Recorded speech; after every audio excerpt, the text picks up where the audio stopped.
مولانا محمد رسول النبی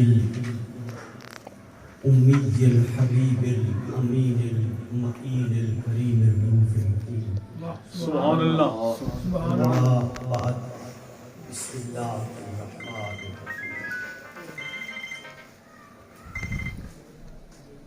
قابل سعادت تقریم دینت مسجد صدارت پیر طریقت فخر السادات قبلہ پیر سید رفاقت علی شاہ صاحب جمیع یاران طریقت اللہ رب العزت کی بے پایاں لطف و کرم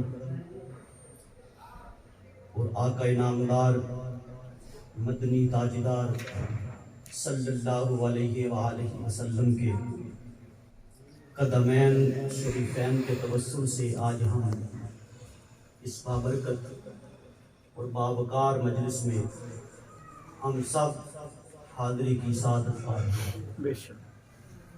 میرا کریم مالک ہم سب کا آنا قبول فرمائے اور یہی بابرکت لمحات ہمارے لیے فلاح دارین بھی بنا دے اور قیامت کے دن بخشش کا سامان بھی بنا دے۔ آج ایک فرمائشی عنوان تو اور تھا،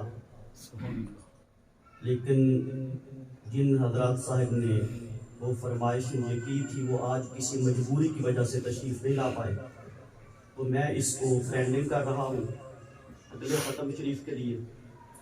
آج ایک فی البدی چند باتیں آپ کے گوش گزار کرنے کی سعادت حاصل کروں گا۔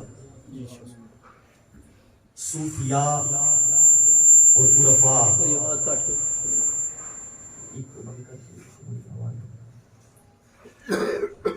اپنے کلاموں کے اندر اور بالخصوص اپنے اشعار کے اندر ایک لفظ استعمال کرتے ہیں الف، ایک لفظ استعمال کرتے ہیں الف، علمو بس کریو یار بس اکو الف درکار۔ سبحان اللہ سبحان اللہ۔ اس الف کے آج چند معارف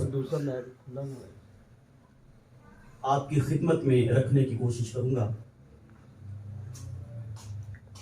بڑی توجہ کے ساتھ سننے والی باتیں ہیں۔ جو الف ہم بولتے ہیں وہ در حقیقت الف کا وجود نہیں۔ جو لفظ الف کی صورت میں ہم بولتے ہیں وہ حقیقت میں الف کا وجود نہیں ہے، کہ الف نے اپنے وجود کو بھی الفاظ کے اندر چھپا رکھا ہے۔ سبحان اللہ۔ الف نے اپنے وجود کو الفاظ کے اندر چھپا رکھا ہے۔ بھائی جو الف ہم بولتے ہیں وہ بنتا ہے الف لام فا سے۔ کیا بات ہے۔ جو الف ہم بولتے ہیں وہ بنتا ہے الف لام فا، پنجابی میں فے کر لو، فے سے بنتا ہے الف۔ لیکن جب الف لکھا جاتا ہے نا وہ ان تین حروف سے نہیں لکھا جاتا۔ واہ واہ کیا بات ہے۔ پڑھنے میں لفظ اور ہے، لکھنے میں لفظ اور ہے، کیا بات ہے۔ زبان سے بولنے میں اور ہے، دکھنے میں اور ہے۔ زبان سے بولنے میں لفظ اور ہے اور دکھنے میں اور ہے۔ اب الف کی صورت کیا ہے؟ الف کی صورت کیا ہے؟ میں نے کہا کہ جو الف ہم بولتے ہیں وہ الف نہیں، میں اس الف کی بات نہیں کر رہا، میں اس الف کی بات کر رہا ہوں جو اس طرح لکھا جاتا ہے۔ یہ بڑی انگلی کی طرف دیکھیے، ماشاءاللہ، یعنی الف مثل ایک، جس طرح آپ ایک لکھتے ہیں نا اسی طرح لفظ الف۔ بھائی الف بے تے سے پڑھی یا نہیں پڑھی؟ تو آپ کو معلوم ہے کہ الف کس طرح لکھتے ہیں؟ جس طرح ایک لکھا جاتا ہے اس کی تمثیل ہے حرف الف کی. اس نے اپنی تمثیل میں بھی کسی دو کو شمار نہیں کیا, وہ تمثیل میں بھی ایک رہا. سبحان اللہ سبحان اللہ. کیونکہ اس کے ہاں دوئی کا تصور ہے ہی نہیں. اچھا, یہ جو ایک الف ہے, یہاں حافظ قرآن بھی بیٹھے ہوں گے, قاری بھی بیٹھے ہوں گے, مخرج کو صحیح سمجھنے والے بھی بیٹھے ہوں گے. سمجھ آ رہی ہے بات کی؟ لحن کو سمجھنے والے بیٹھے ہوں گے. میں ایک جملہ ان کی خدمت میں دے رہا ہوں کہ یہ جو ایک کی طرح کا الف ہے نا, اسے آج تک کوئی مخرج سے ادا نہیں کر پایا. یہ بات میری نوٹ کر لیں. کوئی کہے کہ میں الف کی حقیقت کا مخرج استعمال کر سکا ہوں, وہ نہیں کر سکتا. نہ آج تک کوئی قاری قرآن کر سکا, نہ کوئی قیامت تک بولیے کر سکے گا. وہ جو مخرج ہم ادا کرتے ہیں وہ تو الف لام فے والا الف ہے نا, وہ تو الف لام فے والا الف ہے. جو اصل حقیقت الف ہے, جو کھڑا ہے ایک انگلی کی طرح, جو ایک کی طرح الف کھڑا ہے, اس کو آج تک مخرج کوئی ادا نہیں کر سکا, کیونکہ مخرج ادا کرتے وقت ہونٹ ہلتے ہیں. اللہ, مخرج ادا کرتے وقت ہونٹ ہلتے ہیں, دہن منہ ہلتا ہے, حلق سے آواز نکلتی ہے, زبان حرکت میں آتا ہے. جبکہ جو حقیقت الف ہے وہ سراپا سکون ہے. حقیقت الف ہے وہ سراپا سکون ہے. وہ خود حرکت میں نہیں آتا, اوروں کو حرکت دیتا ہے. توجہ رکھیے گا, وہ خود حرکت میں نہیں آتا, وہ اوروں کو حرکت دیتا ہے. الف کا پہلا اشارہ, الف کا پہلا سبق ہمیں یہ ملتا ہے کہ جس طرح وہ حرکات سے پاک ہے, اس کی کوئی حرکت نہیں ہے. اے بندے, تو بھی اپنی ساری حرکتیں کسی کے سپرد کر کے بے حرکت, تو بھی اپنی ساری حرکات, تیری خواہش تیری حرکت ہے, تیری آرزو تیری حرکت ہے, تیرا چاہنا یہ تیری حرکت ہے, یہ تیری ہوس یہ تیری حرکت ہے, یہ تیرا لالچ یہ تیری حرکت ہے, یہ تیرا ہونا, میں کیوں سمجھاؤں, یہ تیرا ہونا یہ تیری ایک حرکت ہے. ان ساری حرکتوں کے پردے پھاڑ کر اور ان دروازوں کو بند کر, پھر وہ تجھے وہ سکون عطا کرے گا جو اس نے حقیقت الف کو عطا کر دیا.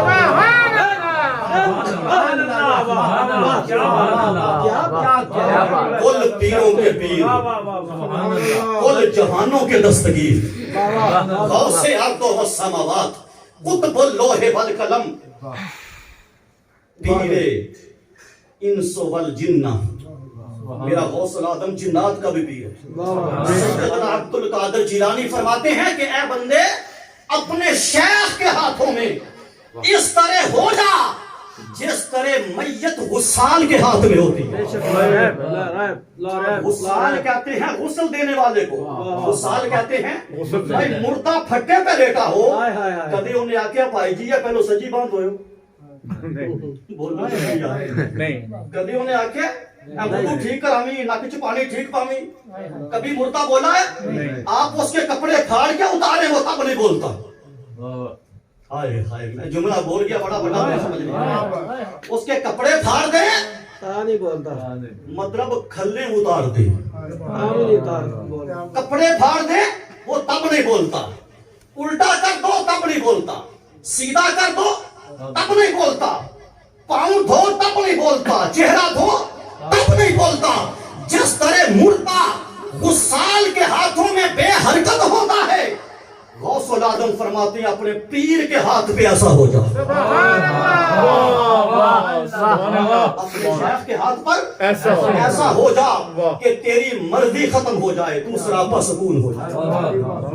حضرت مالک بن دینار رحمۃ اللہ تعالی بہت بڑے اکابر صوفیاء میں ان کا شمار ہے. حضرت مالک بن دینار رضی اللہ تعالی, آپ منڈی سے ایک غلام خرید کے لائے. پہلے وقتوں میں لوگ گھر کے کام کے لیے خرید کے غلام لایا کرتے تھے. غلام لائے. اب فقیر کے گھر میں غلام آیا ہے نا, کسی چودھری کے گھر میں نہیں آیا, کسی ایم پی ایم این اے وزیر کے گھر میں غلام نہیں آیا. دروازہ فقیر کا تھا. آتے ہی اس آپ نے پوچھا, اے بندے خدا, تو آج کے بعد میرا غلام ہے, تو آج کے بعد میرا غلام ہے, میں تجھے منڈی سے خرید کے لایا ہوں, بتا تیرا نام کیا ہے. غلام سے پوچھتے ہیں کہ بتا تیرا نام کیا ہے. بھائی غلام بھی تو اس دور کا تھا نا, وہ آیا فقیر کا ڈیرے پہ تھا, کتابوں میں آتا وہ غلام چھم چھم رو پڑا, داڑھی آنسوؤں سے بھیگ گئی. حضرت مالک بن دینار کہتے ہیں روتا کیوں ہے, تجھے مارا تو نہیں, نام پوچھا ہے نا. اس نے کہا حضور یہی تو رونا ہے, کبھی غلاموں کے نام بھی ہوا کرتے. یہ آپ نے مجھ سے سوال کیسا کیا ہے, میرا کوئی نام نہیں, جس نام سے یار بلا لے وہی نام ہوتا ہے. سبحان اللہ, سبحان اللہ. سمجھ آ رہی ہے کہ نہیں آ رہا؟ فرمایا تو کھانے میں کیا پسند کرتا ہے. اس نے کہا میری کون سی پسند. یہ حقیقت الف کا فعل ہے, یہ حقیقت الف کا. اچھا میں ایک حدیث سنانی ہے آپ کو, اس سے پہلے میری عادت ہے میں مثال دے کے بات کو سمجھاتا ہوں تاکہ انگوٹھا لگانے والا بھی سمجھ کے جائے. مجھے آپ بتائیے, آپ یہاں کس کے ڈیرے پہ آئے بیٹھے؟ شاہ صاحب کے. بولیے نا, شاہ صاحب کیا آستانے پہ آئے بیٹھے ہیں. یہ محفل کون سی ہے بھائی؟ بول لیں سارے شاہباز, زبان ہے بول لیں. یہ محفل کون سی ہے؟ تقریر کون کر رہا ہے؟ میں کر رہا ہوں. سن کون رہا ہے؟ آپ سن رہے ہیں. اچھا آپ کو یہ چاروں باتوں کا پتا تھا. شاہ صاحب کے گھر آئے بیٹھے ہیں, محفل 11ویں شریف کی ہے, وقار شاہ تقریر کر رہا ہے, ہم سب سن رہے ہیں. چواں گلاں دا تانوں پتہ ہے, توسا لمحے تو پہلے جواب دیتا ہے. میں مثال دیتی ہے, حدیث سنانی, بخاری مسلم دی متفق ہے, چاروں باتوں کو پتا ہے. اب مجھے ایک بتائیے کہ 9 ذی الحج کو حاجی کس میدان میں جمع ہوتے ہیں؟ اتنا تو پتا ہے نا, عرفات میں جمع ہوتے ہیں. دن کون سا ہوتا ہے 9 ذی الحج کا؟ جی میرا سوال ہے, بخاری مسلم میں ہے, سامنے صدیق اکبر تھے, سامنے فاروق اعظم تھے, سامنے عثمان ذی النورین تھے, سامنے مولا مشکل کشا تھے, سامنے حضرت بلال و ابو ہریرہ تھے, کل صحابہ سامنے ہے. 9 ذی الحج کا دن عرفہ کا میدان. میرے آقا نے صحابہ سے فرمایا بتاؤ کون سا مہینہ ہے؟ صحابہ فرماتے ہیں ہمیں نہیں پتا. میں نے پہلے آپ کو مثال دی ہے. میں نے پوچھا کس کے گھر آئے ہو, آپ نے لمحے سے پہلے کیا دیا؟ شاہ صاحب کے گھر آئے. میں نے پوچھا کون سی محفل ہے, تم نے لمحے سے پہلے کیا دیا 11ویں کی ہے. واللہ آج تقریر تو میں کوئی تیاری نہیں کر کے آیا, پھر بدی ہو رہی. نعرہ تکبیر, نعرہ رسالت, نعرہ حیدری, نعرہ غوثیہ. صحابہ فرماتے ہیں یا رسول اللہ ہمیں نہیں پتا. میرے آقا نے فرمایا کون سا دن ہے؟ صحابہ فرماتے ہیں اللہ جانے یا رسول, اللہ جانے یا رسول. میرے آقا نے فرمایا کیا کر رہے ہو یہاں؟ ان کو نہیں پتا, حج کر رہے ہیں. حضور ہمیں نہیں پتا, اللہ جانے یا رسول. صحابہ کے طرز عمل نے یہ ہمیں سبق دیا ہے, پیر کوئی گل پوچھے نا پتا بھی ہوئے تے ادب تو چپ کرو. سمجھ نہیں آئی میرے فکر؟ بات کا پتا بھی ہو تو شیخ پوچھے تو ادب کے ساتھ خاموش رہ جاؤ. بعد میں کسی نے صحابہ سے پوچھا اوے تانوں کوئی نہیں سی پتا عرفہ دا دن ہے؟ انہاں کیا پتا سی, تانوں کوئی نہیں پتا کتے کھلوتے ہو؟ عرفات دے میدان وچ کھلوتے ہیں. بتایا کیوں نہیں؟ انہوں نے کہا پتا نہیں تھا یار کی مرضی کیا ہے, محبوب کس لیے پوچھ رہا ہے. ہمیں یہ شک پڑا کہ حضور کو بھی تو پتا تھا حج کا دن ہے, حضور نے پوچھا کیوں؟ حضور کو پتا تھا فی الحج کا مہینہ ہے, حضور نے پوچھا کیوں؟ ہمارے دین میں خیال ہے کہیں یار نام بدلنا تو نہیں چاہتا, کہیں محبوب نام بدلنا, یعنی اپنی بولتیوں کو بھی بند کر دو, حقیقت الف کا فیض عطا ہو جاتا ہے. حقیقت الف کا فیض عطا ہو جاتا ہے. میں چونکہ وقت بھی اتنا ہوتا ہے میں اس کے دوسرے معارف پہ آ رہا ہوں, توجہ ہے. پہلا ہم نے سمجھا کہ وہ سراپا سکوت ہے. اے بندے تو بھی سراپا سکوت ہو جا, اس میں حرکت نہیں. اے بندے تو بھی اپنی حرکات چھوڑ دے. اب ایک مزیدار بات آپ کو بتاؤں, مزیدار بات. میں نے پہلے کہا تھا کہ الف لکھا جاتا ہے ایک کی مانند. توجہ, اب اس کی جو صورت ہے وہ کیا ہے؟ ایک. بھائی توجہ, توجہ, بڑا قیمتی نقطہ ہے. اس کی صورت کیا ہے؟ ایک. اس کی صورت کیا ہے؟ ایک. ایک دی گل نال ہی نہ کر لئیے. واہ واہ کیا بات ہے. اس کی صورت ایک کی مانند ہے. اچھا مجھے ایک بتائیے, ریاضی کو چند سال میں نے بھی پڑھی تھی, آپ نے بھی ضرور پڑھی ہوگی. صفر کی قیمت کیا ہوتی ہے؟ کوئی بولتے ہیں صفر کی کوئی قیمت نہیں ہوتی. صفر کی اپنی کوئی قیمت, یہ نہ کہو کہ قیمت کوئی نہیں ہوتی, قیمت ہوتی ہے. واہ واہ کیا بات. قیمت ہوتی ہے صفر کی, لیکن صفر کی اپنی ذاتی قیمت نہیں ہوتی. اگر وہ ایک کے آگے نہیں, واہ واہ ایک کے پیچھے لگ جائے. واہ واہ پیچھے لگو. میں ٹھیک سمجھا. کیا بات ہے. واہ واہ اگر صفر ایک کے آگے نہیں, ایک کے پیچھے لگ جائے تو ایک اسے دو نہیں بناتا, ایک اسے چار نہیں بناتا, ایک اسے پانچ نہیں بناتا, ایک ڈائریکٹ 10 کا فیض دیتا ہے. یعنی صفر کچھ نہ تھی, ایک کے پیچھے وہ جو ایک بمانند الف ہے, واہ واہ کیا بات ہے. وہ جو ایک بمانند الف ہے, اس کے پیچھے صفر لگ گئی. اب وہ 2 4 نہیں بنے, ڈائریکٹ کتنے ہوئے؟ 10. ایک صفر اور لگا دو, واہ ایک صفر اور لگا دو, 1000 بن گیا. میں ایک درسن جملہ دے لوں. تربیت یہاں نہیں ہونی تو کہاں ہونی ہے, نصیحت یہاں نہیں ہونی تو کہاں ہونی ہے. اب صفریں لگتی گئی, ایک لگی تو 10 ہو گیا, 2 لگی تو 100 ہو گیا, 3 لگی تو 1000 ہو گیا. کبھی صفر کے دل میں اگر خیال آیا نا کہ میں 1000 ہو گئی ہوں,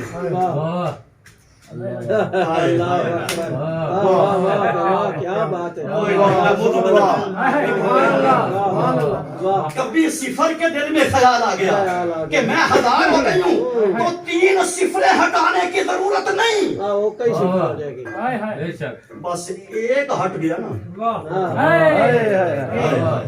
الف ایک ہٹ گیا نا جو مانند الف ہے, تو تم دیروں کے دیروں رہ جاؤ گے. جتنے بڑے پیر بن جاؤ, جتنے بڑے درویش بن جاؤ, جتنے بڑے وقت کے کتب بن جاؤ, جب اپنی یار کی گلی آئے تو کتے کو بھی بہتر سمجھو.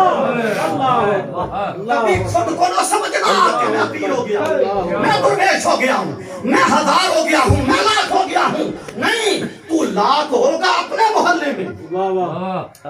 جب گلی منگانی شریف کی آ جائے, جب گلی دیر شریف کی آ جائے نا, تو اس کے کتے بھی ہم سے کروڑوں درجے اعلیٰ. سمجھ آ رہی ہے کوئی نہیں آ رہا؟ تو کبھی صفر سے 10 ہو کے اپنے اندر غرور پیدا نہیں کرنا. تیسرا اور چوتھا 2 باتیں اور صرف کرنی ہے. توجہ ہے, قرآن مجید ہر گھر میں ہے. قرآن مجید اب پڑھو پر مردی نہ ہے ضرور, بے شک قرآن مجید ہر گھر میں موجود ہے. جا کے آپ نے الف لام کی الف سے لے کر والناس کی سین تک پورے قرآن پہ سرچ کریں. الف کسی حرف کے ساتھ نہیں جڑتا, ہر حرف دوسرے حرف کے ساتھ جڑ جاتا ہے. الف کسی حرف کے ساتھ نہیں جڑتا. ذالکل کتاب لام کاف سے جڑ گیا, الف پھر بھی تنہا ہے. لام کاف کے ساتھ جڑ گیا. اللہم صلی علی, لام ہے کے ساتھ جڑ گئی, الف تب بھی تنہا رہا. اوے خدا کی قسم, یہ تو لفظوں کی ابتدا ہے. اگر لفظوں کے حرفوں کے درمیان الف آ جائے تو سچے کھبے نو ظاہر کر دیندا ہے, خود چھپ جاندا ہے. اگر بڑی سننا دی, اگر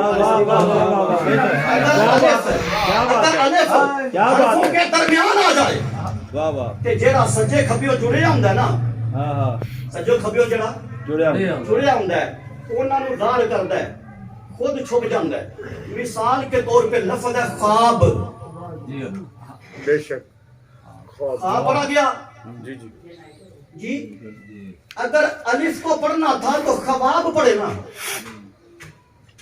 الف نہیں پڑھا جائے گا سائڈوں کے لفظوں کو پڑھا جائے گا وہ کہتا ہے بندے تو میرے ساتھ جڑ جا پھر میں ظاہر نہیں ہوتا میں تجھ میں ظاہر ہو جاؤں گا اے بندے تو میرے ساتھ جڑ جا پھر مجھے ظاہر ہونے کی ضرورت نہیں ہے پھر جو تجھے دیکھے گا یاد میری آئے گی پھر جو تجھے دیکھے گا جلوہ میرا نظر آئے گا لیکن یہاں لگے ہاتھوں ایک اور بات سن لیں میں نے کہا تھا کہ الف حرف کے پیچھے سے کسی حرف کے ساتھ جڑتا نہیں جڑتا لیکن آگے ہو تو جڑ جاتا ہے میں مثال دیتا ہوں آگے ہو تو جڑ جاتا ہے مثال کے طور پر لفظ ہے طاہر توئیں کا کچھ بن نہیں رہا تھا توئیں کا اپنا کچھ بن نہیں رہا تھا اس نے کامل ہونے کے لیے پیچھے سے الف کو پکڑا اس نے کامل ہونے کے لیے پیچھے سے اب توئیں کہ الف پیچھے نہیں جڑا آگے جڑا کیونکہ الف رہتا آگے ہے اس کا مطلب ہے کہ جو کسی کے ساتھ جڑ جاتا ہے اگلا تو کامل ہوتا ہے پچھلے کو بھی کامل کر دیتا ہے اگلا تو کامل ہوتا ہے پچھلے کو بھی کامل کر دیتا ہے یقین کرو 2.5 گھنٹے کا خطاب ہے جی میں آخری گل کر دوں واہ واہ سبحان اللہ آخری گل ایک گل میری قاری صاحب نال واہ واہ سبحان کہ سارے سارے جو معتبر قاری کہ رات نو جاننے والے مخرج نو جاننے والے لحن نو جاننے والے اتار چڑھاؤ جاننے والے قاری صاحب زندگی گزر گئی آپ کی پڑھتے پڑھاتے مجھے ایک بات بتا دیجئے وہ جو الف ہے اس کی مانند کبھی اس پہ اعراب پڑھا جاتا ہے نہیں کبھی نہیں میں ایک ذوق کی بات کر کے بات ختم کر رہا ہوں جو الف ہے الف ایک کی مانند وہ جو الف لام فعل ہے میں اس کی بات نہیں کر رہا وہ جو الف ہے ایک کی مانند اس پہ اعراب نہیں پڑھا الف زبر آ پڑھنا ناجائز الف دیر ای غلط الف پیش ہو غلط باری تعالیٰ اب الف استعمال بھی کرنا ہے اس نے کہا ڈرو نہیں رہوں گا میں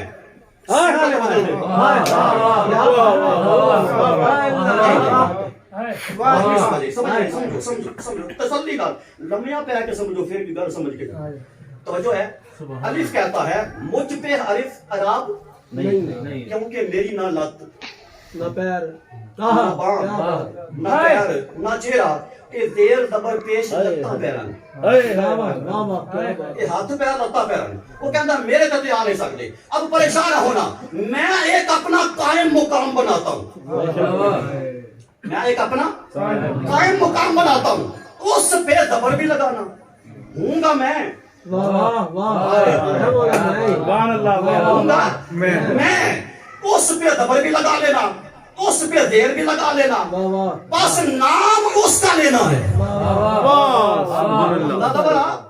حمدہ دیر ای حمدہ پیشو لوگوں الف کی حقیقت خدا ہے حقیقت کی حمدہ کی حقیقت محمد مصطفیٰ کہ لوگوں میں تھا وہی پر تم میرا جلوہ دیکھنا چاہتے ہو میرے ہاتھ پاؤں پیر چہرہ دیکھنا چاہتے ہو آؤ 12 ربیع الاول کی رات آمنہ کی گود میں دے دیتا ہوں دیکھو کہ حمدہ کو یاد الف آئے گا کوئی مولوی کوئی مفتی کوئی شیخ الحدیث کوئی مفسر قرآن یہ نہیں کہہ سکتا کہ حمدہ الف نہیں ہے